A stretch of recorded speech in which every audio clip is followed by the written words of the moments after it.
Oh, hello once again. I feel like we do this every day. It's so awesome. I love it. So anyway, today's awesomeness is all about Box-and-Whisker Plots. And that is a chart that shows all quartiles for a number set.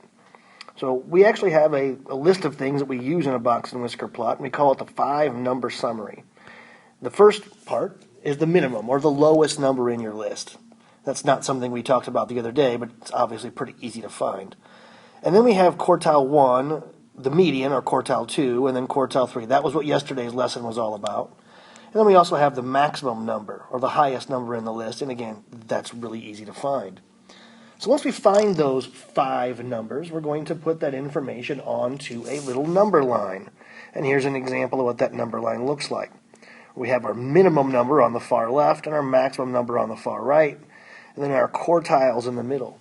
So some of the things I want to bring to your attention on this one is, first off, we have in the center here, from here over to here, that is our interquartile range we talked about yesterday, where you take quartile 1 and quartile 3 and subtract them.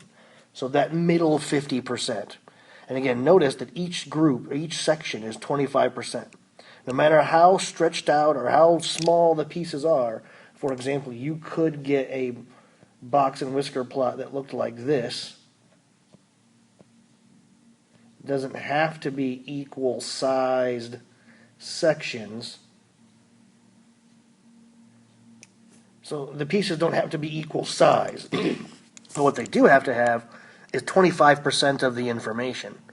Again, sometimes the information is more spread out. Sometimes the information is jam-packed together. And that's what we can see from the picture.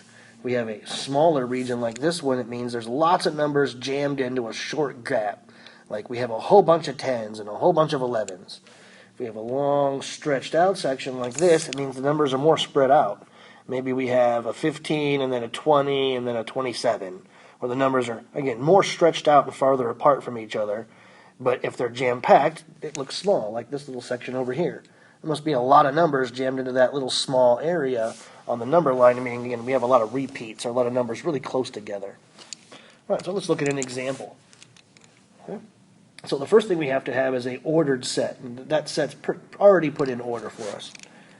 Now we want to find the minimum. That's pretty easy, 3.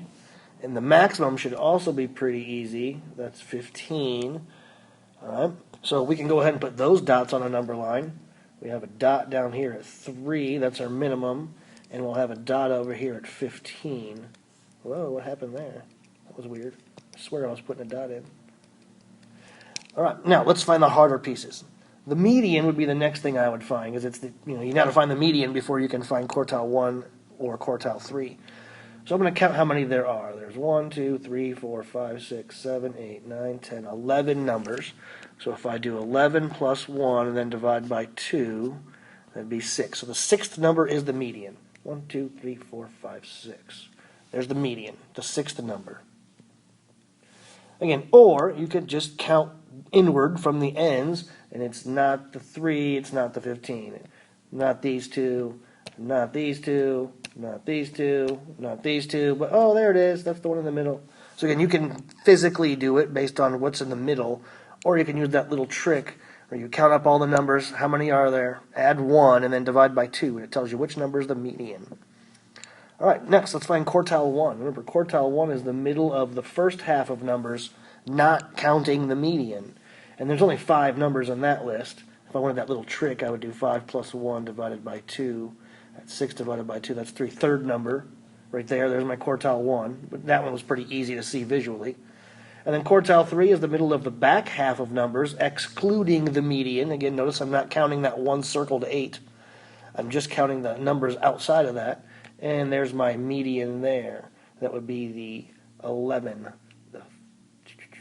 Or again, the third number in that set. 9, 9, 11. So the third number in that set. Here's my quartile 3. So let's put those dots in. Quartile 1 has a dot at 5. The median was at 8. And the quartile 3 was at 11. All right. Now, to make my box and whisker plot, my whiskers are the 2 outside dots, and then my box is for the middle 50%.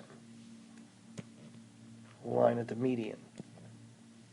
There's my box and whisker plot. Again, over here on the left-hand side, there's 25% of the data landed in between, it looks like 3 and 5. So again, we had 25% of the data. That was a 3 in between 3 and 5. On the outside over here, on the right, that's another 25%. The last 25%, and it's a bigger space, landed between 11 and 15. So this last 25% was more spread out, space between 11 and 15. And then in this third quartile area here, that's another 25%. And then in this box here, it's another 25%. Again, it doesn't matter how big the box is or the whiskers are from left to right, they always contain exactly 25% of the data.